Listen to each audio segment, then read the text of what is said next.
Okay. Because I would have forgotten to record it. I don't know why I can't remember that, but for some reason it's difficult. And let me bring this light around so it's not in the background. Okay.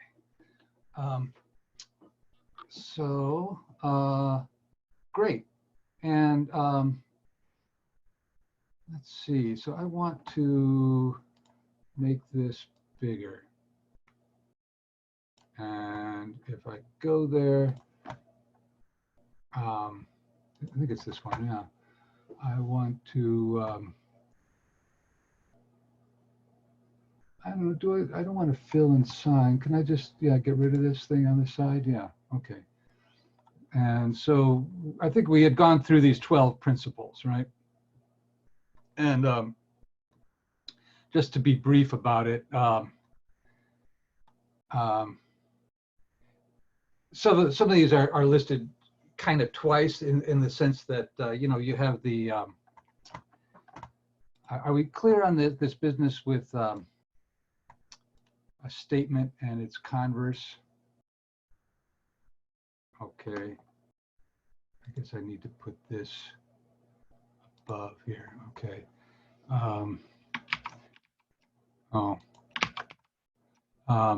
So a statement like P, it's down here. P implies Q is sometimes written this way, where here P and Q are both statements, right? So P implies Q. Another way of reading that is if P, then Q. So an example of that in this principle two lines are parallel if a pair of corresponding angles are congruent. Well, it's here you got Q if P, right?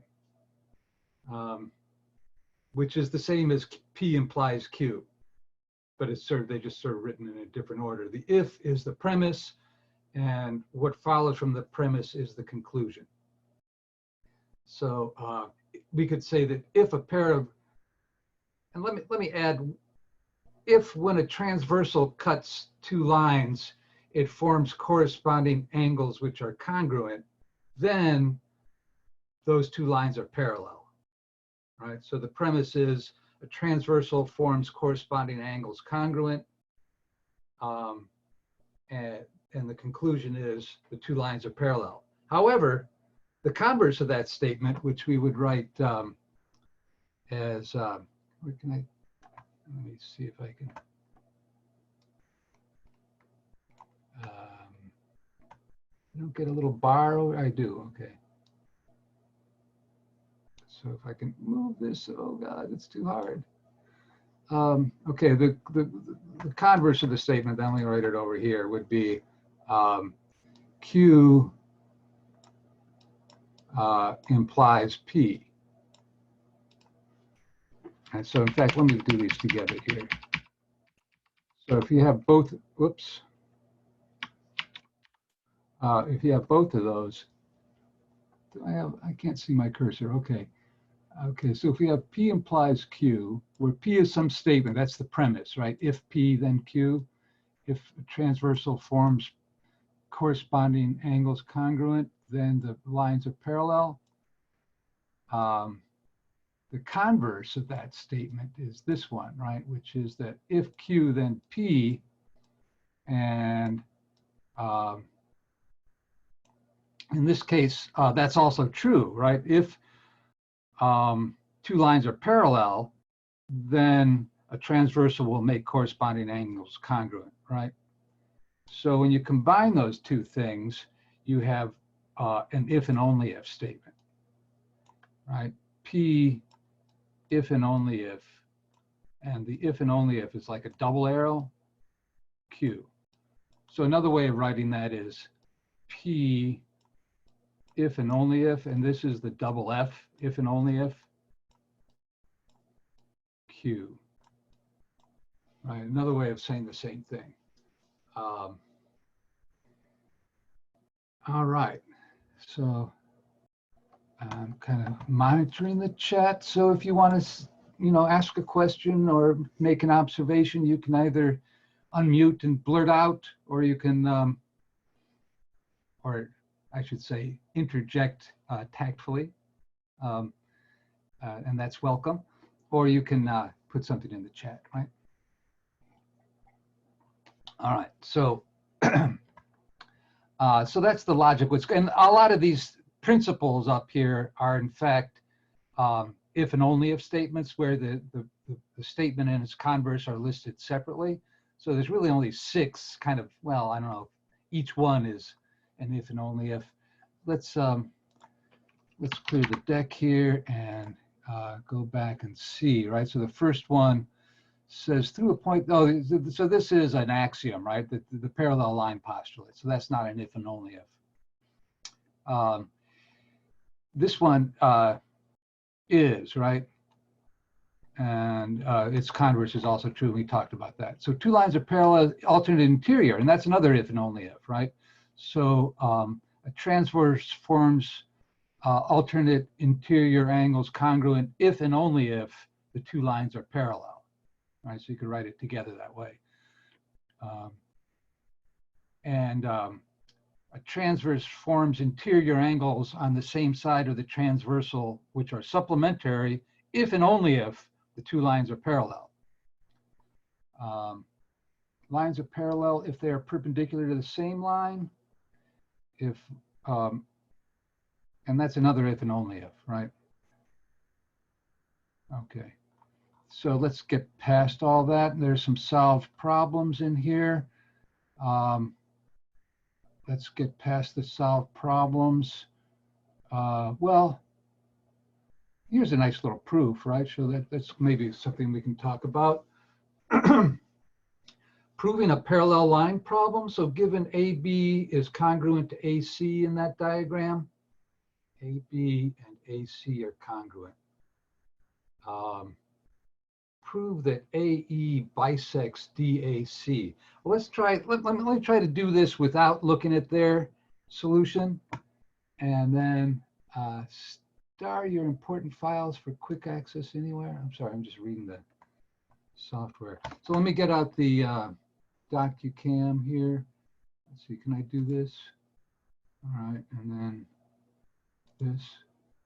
And where's the DocuCam? I don't know. Oh, there it is. Okay. So let me repeat the givens. Well, let me make the diagram. Okay. So we have a triangle kind of thing going on here.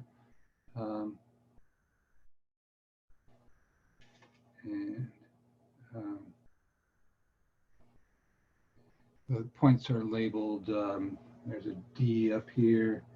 I think this is A, B, C. And then we have a line here. And this is point E out here. And they indicate that this is congruent to that. Now, here's how you indicate parallel, right? So you see this arrow up here? And we put another arrow down here. That's to indicate that BC is parallel to AE. All right. Then these angles here are labeled 1 and 2. Okay, so we're given that AB is congruent to AC, and that AE is parallel to BC. And you indicate that like so, right?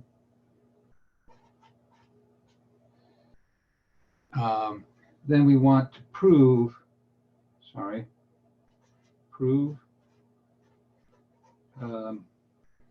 that AE bisects DAC. I seem to be having a problem with my letters today. Bisects angle DAE. Okay. then we make a plan. And they say, plan, show that angle 1 is congruent to angle 2 because they're corresponding angles, because they're congruent to the same angles. Or they're congruent, angles congruent to congruent angles are congruent. Is that their plan? Show that 1 and 2 are congruent to the angles B and C, right? And we can show the angles B and C are congruent. Why?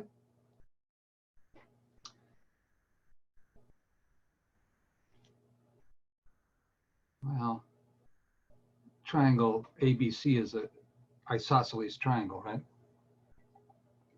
And we have a theorem that says the base angles of an isosceles triangle are congruent. So, so let's make it 2-column proof, right? So we're going to say, here's my statement, and here's my justification. And 2 columns. Okay. And so usually you start out with a given. So let's do that. Shall we say that AB is congruent to AC, and that's given. And what can we immediately conclude then? Well, we can conclude that angle B is congruent to angle C. And oftentimes when we write angles, we put 3 points, right? The 2 points on the rays of the angle, and then the pointed the vertex in the middle. In this case, it's unambiguous. When I say angle B, there's really only one acute angle there, right? And only one acute angle at C. And this is because the base angles of isosceles triangle.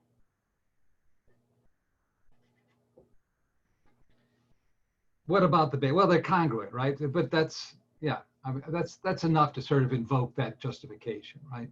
We don't have to overstate it. I mean, I suppose, as long as you've written enough to be clear about what your justification is, right? Okay, so now I'm going to say, I'm going to use the other given, right? AE is parallel to BC, and that's given. All right, then I'm going to say angle 1 is congruent to angle B. Why is that? These are corresponding angles when AB cuts AE parallel to BC. Right? Those are like sort of the upper right, yeah. So AB is your transversal, and the corresponding angles are angle B and angle 1. Okay, then so I can sort of indicate that maybe like this, right? Those are congruent angles, and these are congruent angles, right? B and C, right? So we know that we might indicate that as well. Then I'm going to say angle 2 is congruent to angle C. And why is that? Well, these are alternate interior angles, right?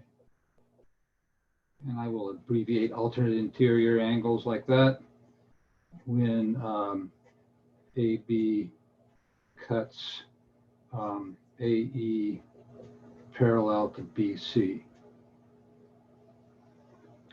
That's a B there, sorry. BC. Okay. And now I think I can say angle 1 is congruent to angle 2. And angles congruent to congruent angles are congruent. It's kind of an abbreviation thing I do here, which I think it's clear enough, right? The way you read that, angles, this is the symbol for angle, right? Angles congruent to congruent angles are congruent. All right, I think that says it, all right? So I can say this angle is the same as that angle. And so, so AE bisects angle DAE, and that's a definition of bisects. Okay, and now we say QED. What does QED mean? Well,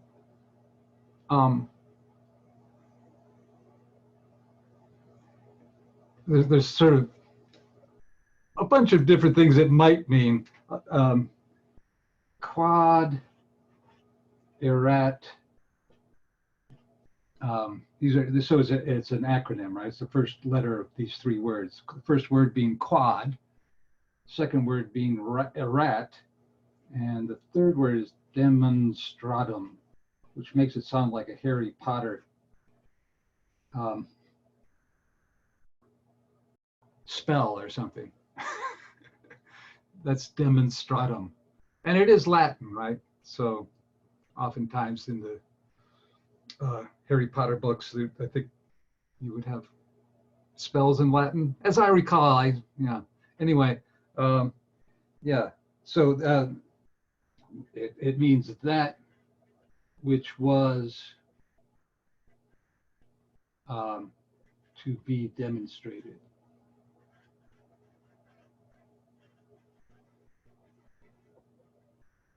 All right, and jokingly, people often say "quite easily done." That's another group of three words for which the acronym is QED. Of course, yeah, this one wasn't too hard. Yeah, I mean, kind of like it's simple logic. You can't dodge it. All right, and I guess there's another QED, which is from physics. It was Richard Feynman who developed a theory of quantum electrodynamics, the strange theory of light, which we won't talk about further now and here. So how does that compare with their proof? Well, let's take a look here. They have, well, they start out with a different given, right? And then, so they kind of basically they reverse the givens, right? Yeah.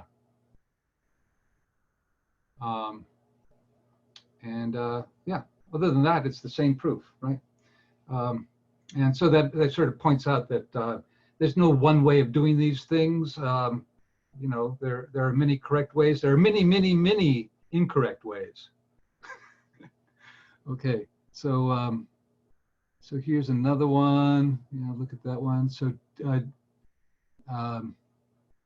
so now distances is the next section here.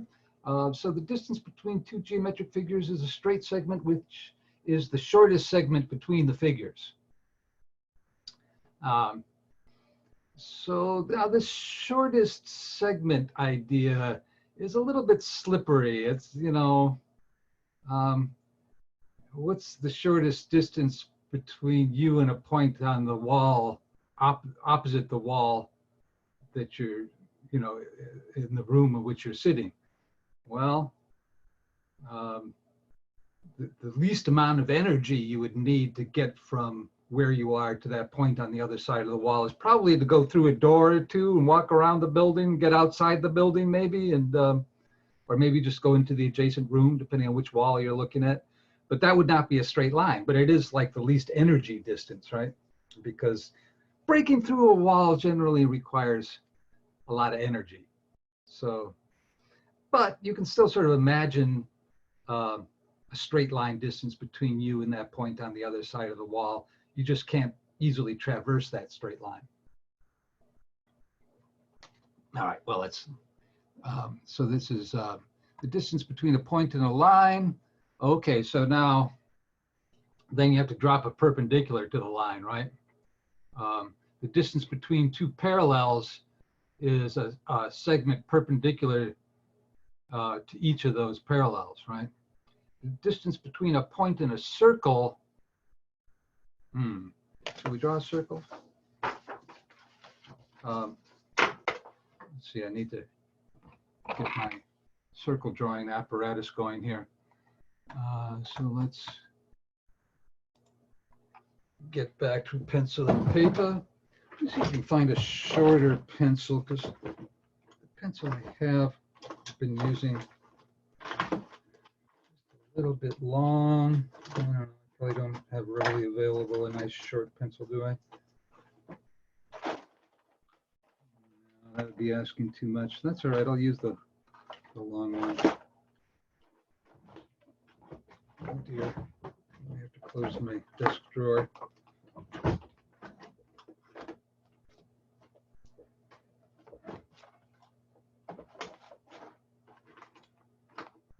Still looking for a pencil. No, okay. All right. So I've got this apparatus again, and pencil fits through here. Maybe something like that. Tighten it down. Oh, I think this thing is stripped a little bit, so I can't tighten it too much. Okay, so I can make a circle like so.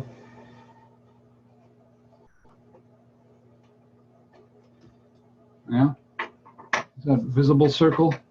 There's a little bit of a glare, right, which makes it hard to see. Okay, and so say I've got a point not on the circle. What's the shortest distance from this point to that circle? Well, I mean, you got sort of, yeah. So we know where the center of the circle is here, right? So to construct the closest point on the circle, all I really need to do is join the point at the center of the circle with this other point and see where that intersects the circle. It'll be right there, right? Now it so happens that the line tangent to the circle will be perpendicular, but let's just leave that be. So we have, yeah, so if this is a point P, I find the point Q on the circle by drawing OP and seeing where OP intersects the circle, and that'll be a Q, which will be the shortest distance to the circle. All right.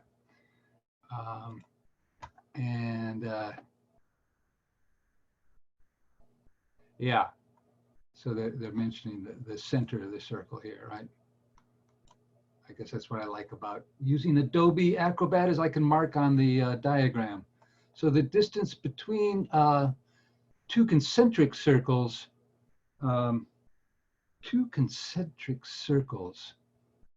All right, so let's go back. So what does concentric mean? That means just what it sounds like, right? With the same center. So if I draw, I'm going to make my compass a little narrower here. So if I can draw another circle with the same center, but say a smaller radius. Yeah. And that then will, if I draw a radius OQ, it'll intersect here at say R, and the distance RQ will then be the distance between the two circles, right? So the segment of the larger radius that lies between the circles is shown in E. Okay, let me get the, what's E here? Oh, up here, right? So yeah, they drew QP, right? PQ. The segment of the larger radius that lies between the two circles. Okay, that says it, doesn't it? Principle 1, if a point is on the perpendicular bisector of a line segment, then it is equidistant from the ends of the line segment. Yeah, so that's called a perpendicular bisector. Yeah, perpendicular bisector. That's this phrase here, huh? And that's what's being defined here, right? Essentially. If a point is on the perpendicular bisector of a line segment, since it's a bisector, it's going to make the two halves equal, right? Thus, if P is on CD, the perpendicular bisector of AB, then PA is equal to PB. Oh, I see. So it's saying it's equidistant from the ends of the line segment. Sure. Okay, that makes sense. Bunch more principles here. How are we doing? And then they have some more solved problems. So let's get through the principles. Okay. So if a point is equidistant from the ends of a line segment, then it's on the perpendicular. Oh, we just read that one. Oh, this is the converse of principle one. Right. So that's an if and only if, right? So if CD is the perpendicular bisector then of AB, then P is equidistant from A and B. If P is the reverse statement is if P is equidistant from A and B, then P.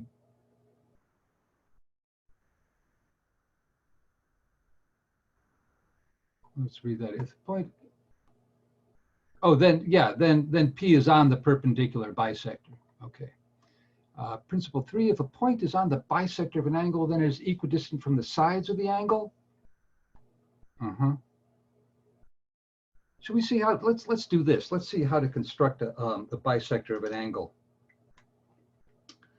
And I'll do this with pencil and paper, but we can also do it in GeoGebra. So let me draw an angle.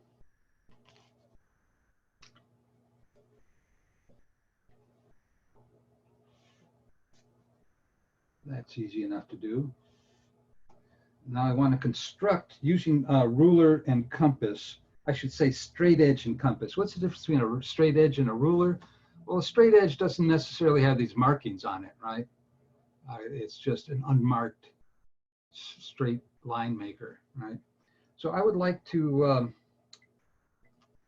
construct the bisector, and one way to do that is put your point at the vertex of the angle, and I'm going to extend this a little bit further, I guess, and make an arc of the circle centered there that intersects the two sides of the angle. Can you see that line? You can't really, can you? I'm not sure why. Maybe is it too bright? I'll make this a little less bright. Yeah, then you can see that a little better. Okay, and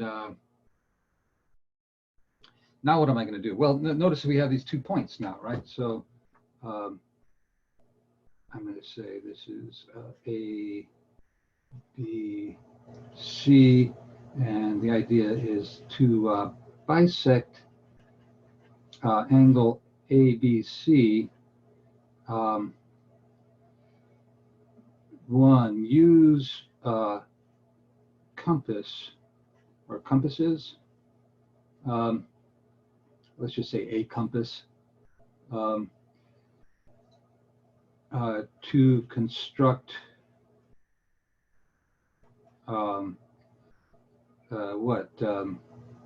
D and E equidistant. I'm not going to write all the words from B. Okay, so here's D and E. Okay, that means that these two have the same length, right? So then what? Okay, so then I'm going to, with my compass, draw a circle centered at D, or an arc of the circle centered at D here, right? And an arc of the congruent circle centered at E here.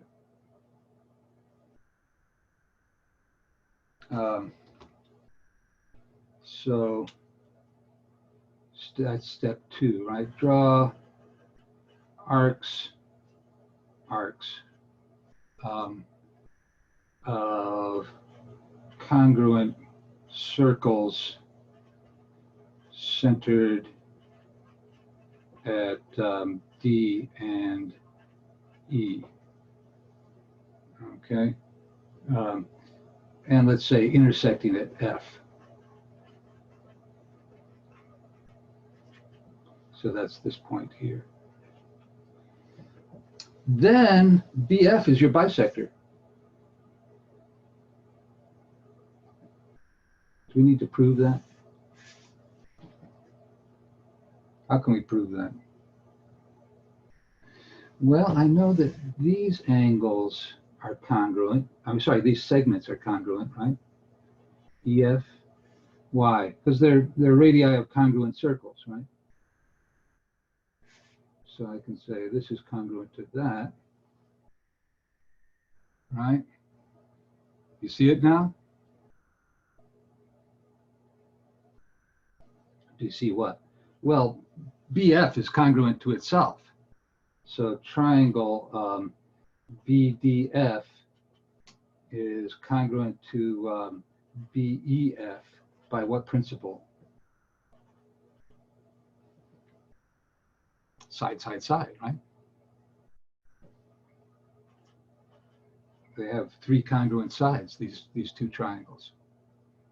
And so they're congruent triangles, which means their corresponding parts are congruent, namely angle DBF is congruent to angle EBF. And what justifies that? Well,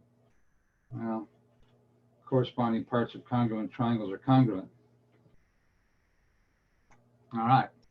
So let's get back to our text. Any questions about that before we leave it? So that's a nice little construction.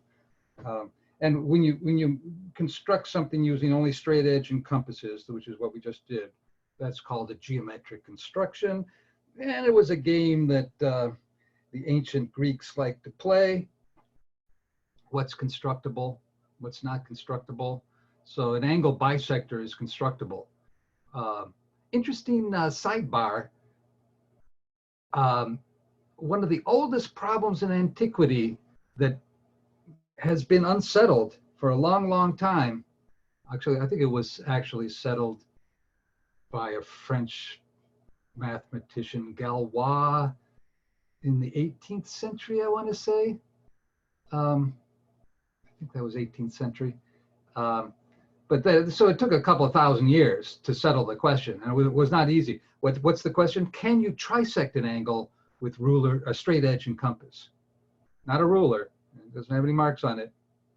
Well, you can put marks on it, right? Can you? I don't know. That's one of those questions.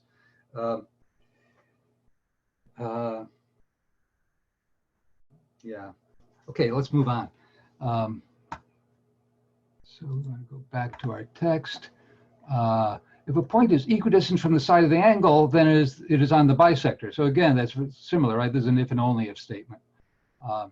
So if AB is the bisector, then P is equidistant from the 2 sides, right? And if it's equidistant from the 2 sides, then it's on the angle bisector. The distance to the line being if you drop a perpendicular to the line from P, then PQ is the distance to that line. Principle 5, 2 points each equidistant from the ends of a line segment determine the perpendicular bisector of the line segment. Yeah. Right. 2 points. So the line joining the 2 vertices of 2 isosceles triangles having a common base is the perpendicular bisector of the base. Okay, let's move on. The perpendicular bisectors of the sides of a triangle meet at a point which is equidistant from the vertices of the triangle. Okay, I'm gonna go to GeoGebra for this then. So I guess I want to go here and here, and then I will be in our browser, which is here, and I will jump to some kind of geometry. Is this? Okay, I don't think that's what I want. How about this one? This is not what I want either. Do I have one which is just sort of pure geometry? Learn GeoGebra Classic. I want geometry, right?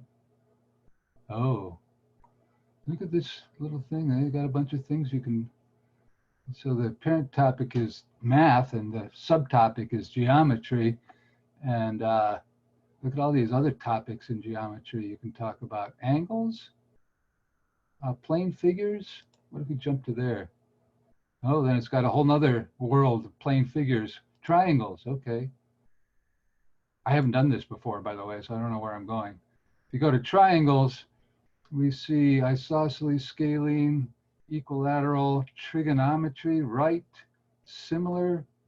And so geometry, plane figures, triangles. Can we go to scalene? Okay. Scalene just means, it's not necessarily isosceles. Well, it's not isosceles. And it's not equilateral for that matter. Okay, so I would just want a pure geometry thing. Is this start calculator? I want just I just want GeoGebra. How about we go back to our class? And we don't have, we need to make a new module, don't we? Yeah, for week 3, we don't have a week 3 module. Okay, let's add that. All right. I'm just going to say week 3. Oh, should I say module? Just to be consistent with former names. And I'm going to add that. And it'll be at the bottom, which I don't want it to be at the bottom. I want to publish it.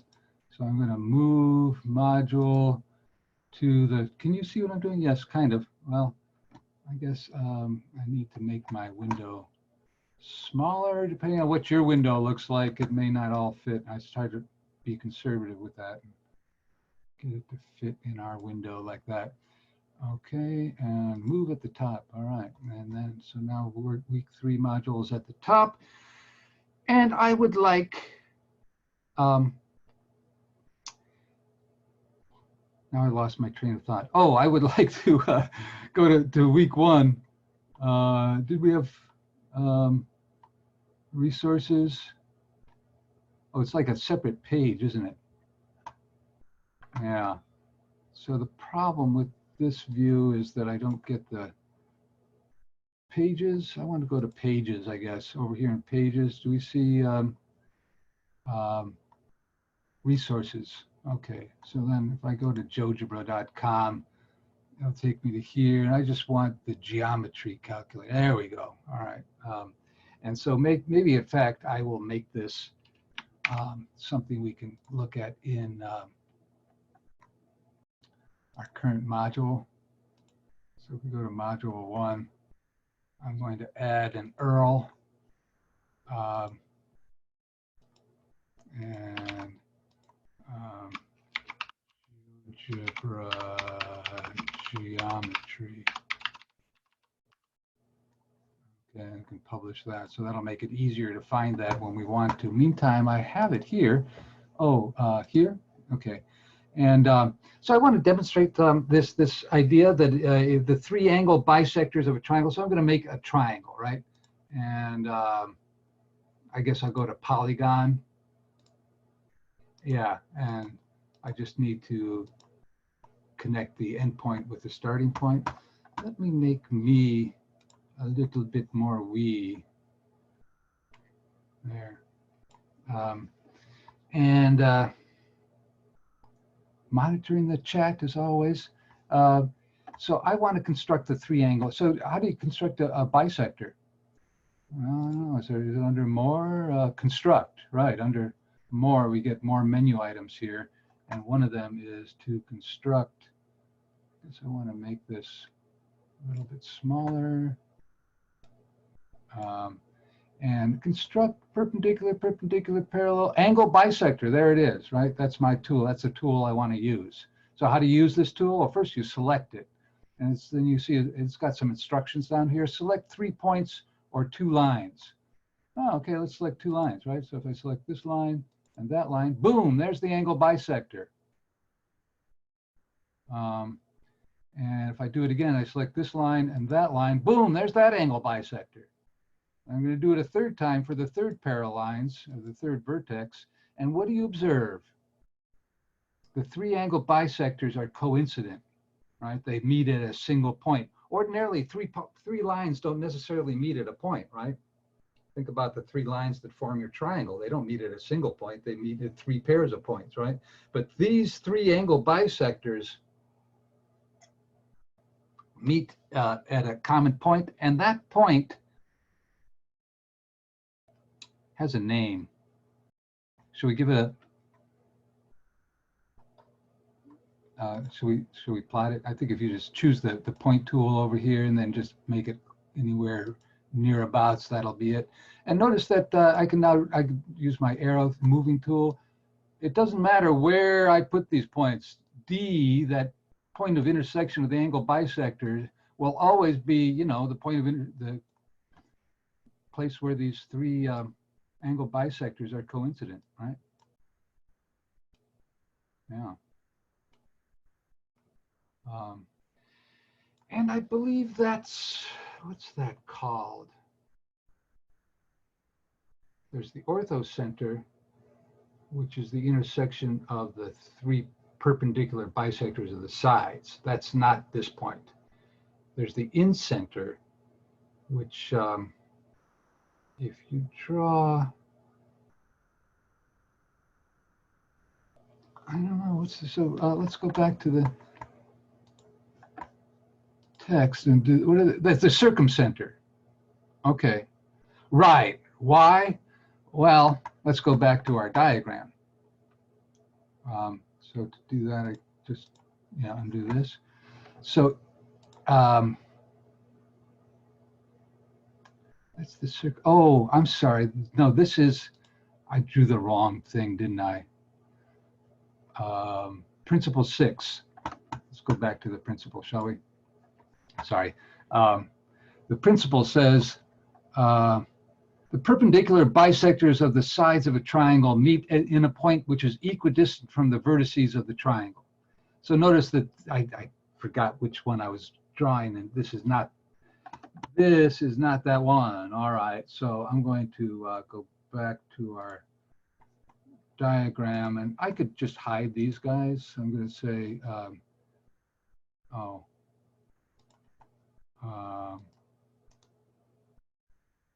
show trace settings. Can I like say show object? I don't want to show the object. Yeah, okay. Same thing here, right? No.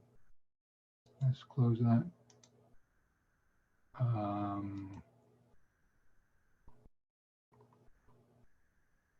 okay, I'm going to choose this thing. I'm going to right click on it. I'm going to choose settings. I'm going to say I don't want, oh, I did want to see that. Idiot. I was referring to myself. Settings, show, I don't want to see the bisectors, right? I don't necessarily want to erase them, but I don't necessarily want to see them. So, yeah, I can just choose not to show them, right? Okay. So what are these other lines? Huh. All right. So those are the angle bisectors. Okay, so I want to construct the perpendicular bisector. So under construction, we see perpendicular line, perpendicular bisector, right? So if I choose that one, it says select 2 points or 1 segment. So I can just select this segment, boom, there's the perpendicular bisector, right? If I want to draw the point there, I just choose the point tool and get close, and there it is, right? Does that look like it's perpendicular? Sure. So let's go back to the perpendicular bisector tool, and it says select 2 points or 1 segment. Okay, I'm going to select this segment. See, that's a perpendicular bisector. I'm going to do the same thing for this side. And now notice that those three perpendicular bisectors, in fact, are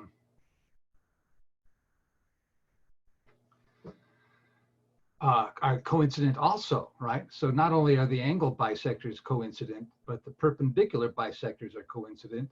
And here's what's nice about that. If I draw the circle,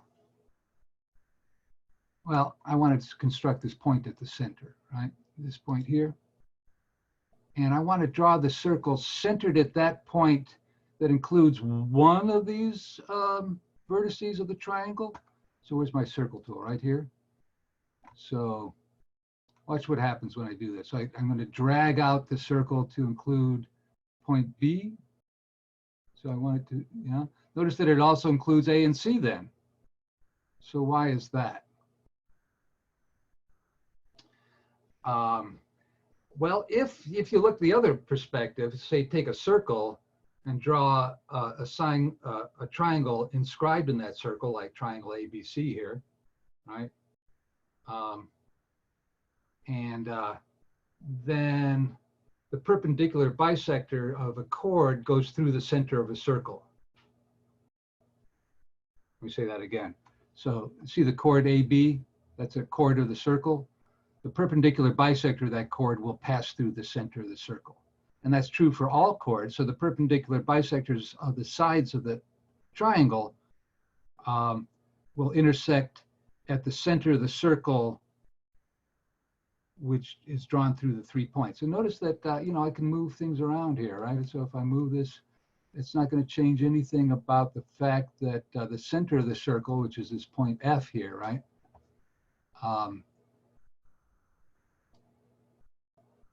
Is the point of coincidence of the three perpendicular bisectors.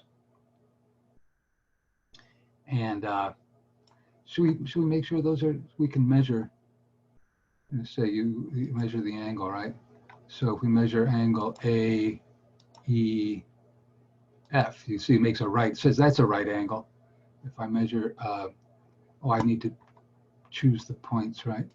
So I'm going to say I got a point here and another point here, right? Those are the perpendicular bisector, the midpoints of the three sides, right? And I can then measure these other angles, and you'll see these are also right angles, right? So BGF, that's a right angle, and FHC, that's a right angle, right? So those are the three perpendicular bisectors that are coincident at the, it's called the circumcenter. The idea is it's the center of the circumscribing circle. The circumscribing circle is, and this is not an obvious fact, but it is true. Given any triangle, there is one and only one circle that will include the three vertices of the triangle. And the center of that circle is the circumcenter of the triangle. Now notice for an obtuse triangle like that, the circumcenter is in fact not even inside the triangle. So it's considered a triangle center, even though it's not inside the triangle. There's a whole theory of triangle centers, of which there are many. The intersection of the angle bisectors is also a triangle center. And let's keep reading so we can see what that's called, because we're running short on time. All right, which tends to happen, right? So principle 7, the bisectors, and this is the one I was looking at before, right? Of the angles of a triangle meet a point which is equidistant from the sides of the triangle. And that's called the incenter.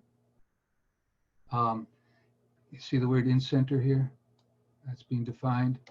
And the diagram here. And I had those, I suppose, let's not go back and construct them again. But you see why it's called the incenter? It's because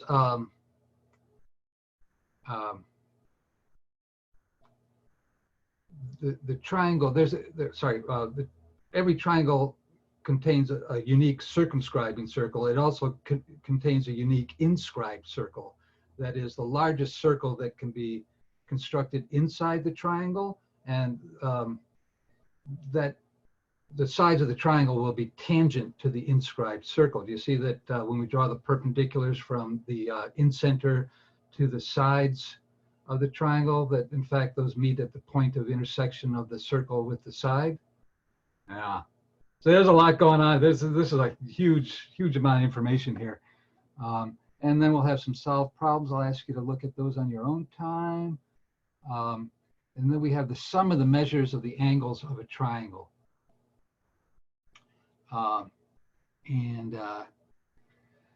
We're going to prove here that the sum of the interior angles of a triangle is the same as a straight angle. That is 180 degrees. And do you see the proof here? So we know by principle 1, I guess, somewhere back there, that for a given line and a point not on that line, there's a unique line parallel to the given line. So given line AC and point B not on AC, I can draw MN parallel to AC through B, right? Okay. And now the transversal BC cuts these parallels, and it makes alternate interior angles congruent. So you see angle NBC is congruent to angle ACB, right? This angle here is congruent to that angle there. Similarly, on the other side, these are alternate interior angles, right? When the transversal AB cuts AC parallel to MN, it makes that pair of alternate interior angles congruent. And so angle A is congruent to angle A, I guess the angle MBA, right? And angle C is congruent to angle NBC. And angle B is congruent to itself. So by merely substituting angle A for that angle and angle C for that angle, we see that we know that angle A plus angle B plus angle C is 180 degrees, which proves that the interior angles of any triangle are 180 degrees. Yeah, you make a 180 when you go around a triangle, you turned around, right?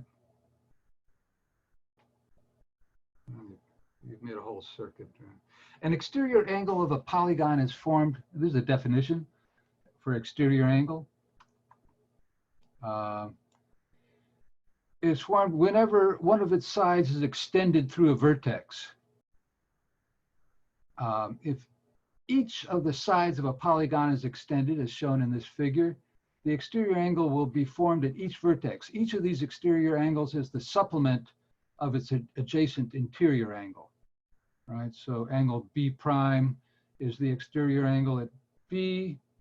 Well, there's two exterior angles, right? You can either extend BC or you can extend AB, but those exterior angles, that'll make vertical angles which are congruent, right? So the exterior angle at B is supplementary to the interior angle at B, right? And so on. So the angle measure principle says that, well, we know that the sum of the interior angles of any triangle is 180 degrees. If two angles of one triangle are congruent respectively to two angles of another triangle, then the remaining angles are congruent, right? And this is proved by mere substitution, right? Right, so if you know that the interior angles add up to 180 and you know two of the angles, then you know the third angle, right? It can't be anything but the number that would make the sum equal to 180 degrees. The sum of the measures of the angles of a quadrilateral is 360 degrees. Okay, well, you can simply bisect, draw AC that will bisect the quadrilateral into two triangles.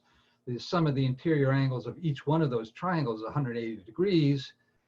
And since the whole is the sum of the parts, angle A is going to be the sum of the two angles formed when you draw AC, and angle C will be the sum of the two angles formed when you draw AC at C. And then, so simply by bisecting any polygon, you can, and we got a bunch of principles here then. Oh my goodness, that's a lot of principles. The measure of each exterior angle of a triangle equals the sum of the measures of its two non-adjacent interior angles. Right, so the exterior angle at C here, can we zoom in on this a little bit? Yeah, I don't know. Yeah, okay. Just makes it a little, it was a little small, I thought. How are we doing? We're running short on time already. I did want to get to the exercises for this section. Yeah, so read over these principles here, and there's a bunch of solved problems, and there's a few proofs. The sum of the measures of the angles of a polygon. So we know the sum of the interior angles of an n-gon is going to be n minus 2. Can we write that? All right, so, you know, given any, well, what kind of polygons do we have? We have triangles, that's 3 sides, quadrilaterals, that's 4 sides, pentagon is 5 sides, hexagon is 6 sides. Now, if the sides are all congruent and the interior angles are all congruent, then it's called a regular n-gon, or in this case, we're seeing a regular pentagon, right? Because all the interior angles are congruent and all the sides are congruent. But in general, can we draw a picture here?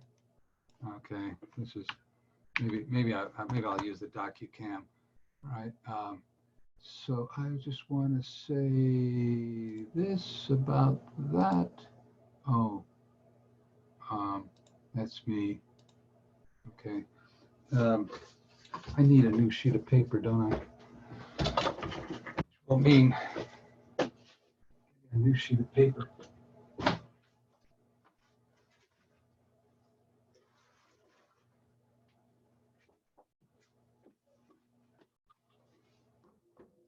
But yeah, for say a 5-gon or a pentagon, a general pentagon, you just need to draw 5 sides, right? So I'm just going to say, okay, here's a side. I could make a right angle or near a right angle there. I could make a slightly obtuse angle, say here, and then draw a couple more sides here. This is not a regular pentagon, right? Because obviously we have different interior angles. And oh, it's a little house. If you turn it. So the idea here is that the sum, I want to write this statement here. The sum of the interior angles of an n-gon. So this is, you know, n is a variable here. A 3-gon is a triangle. A 4-gon is a quadrilateral. A 5-gon is a pentagon. 6-gon is a hexagon. 7-gon is a septagon.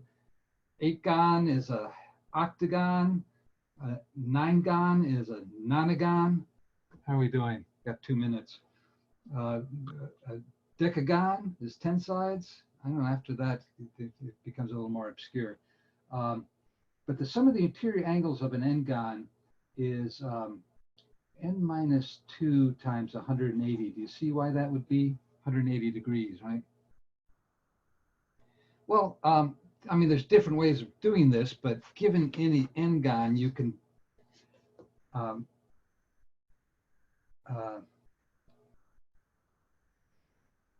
divide it into triangles, right?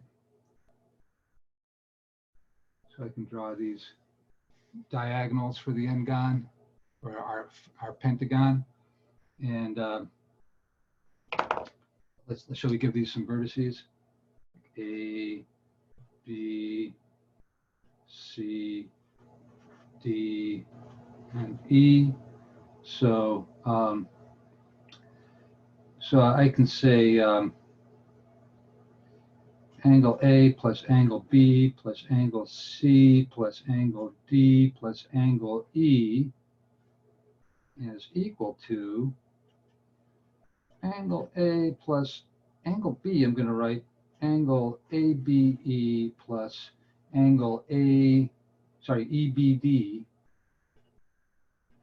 plus angle CBD, right? Because the whole is the sum of the parts, right? So then plus angle C plus, and for angle D, I'm going to write angle CDB and plus angle BDE, right? And then for angle E, I'm going to write angle BED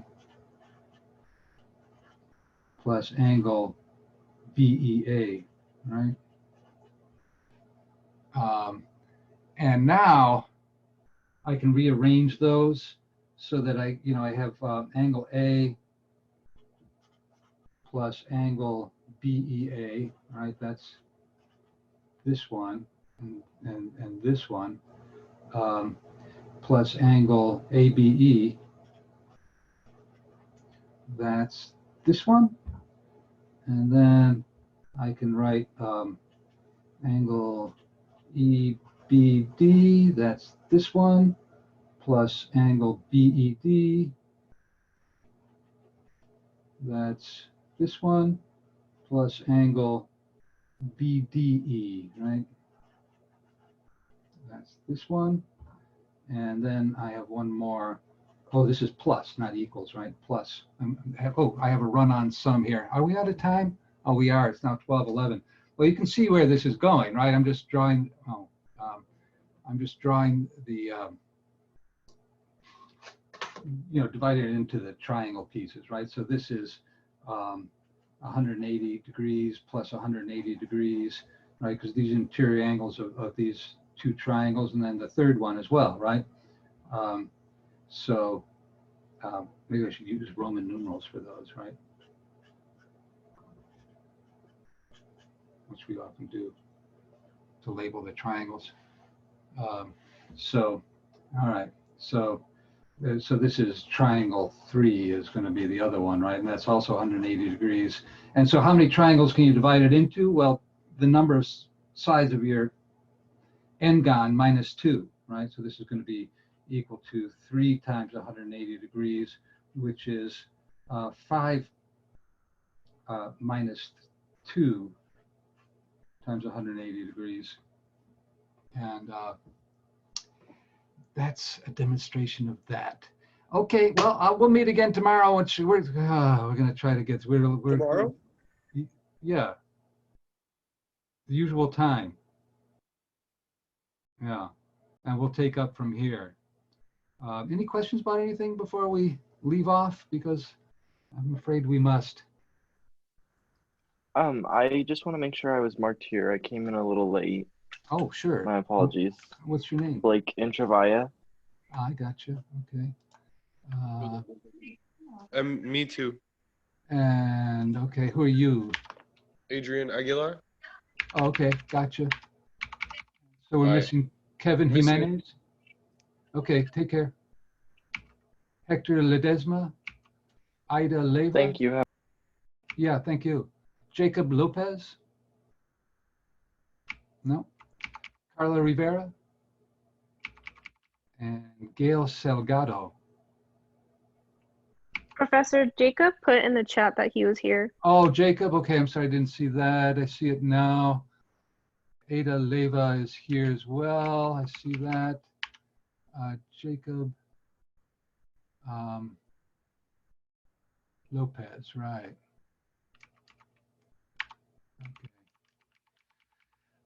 Okay. Yeah, there's a lot of geometry out there, and I just can't count on everybody having it, right? And I think we need to build on a solid foundation.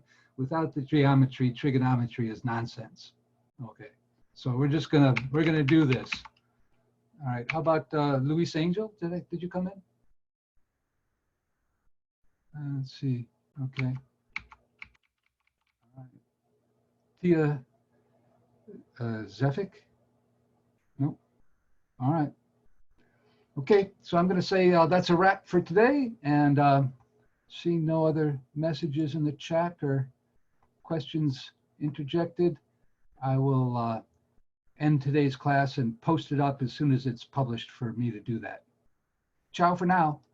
Take care, Professor. Thank you, Bye-bye. Professor. Yeah, see ya.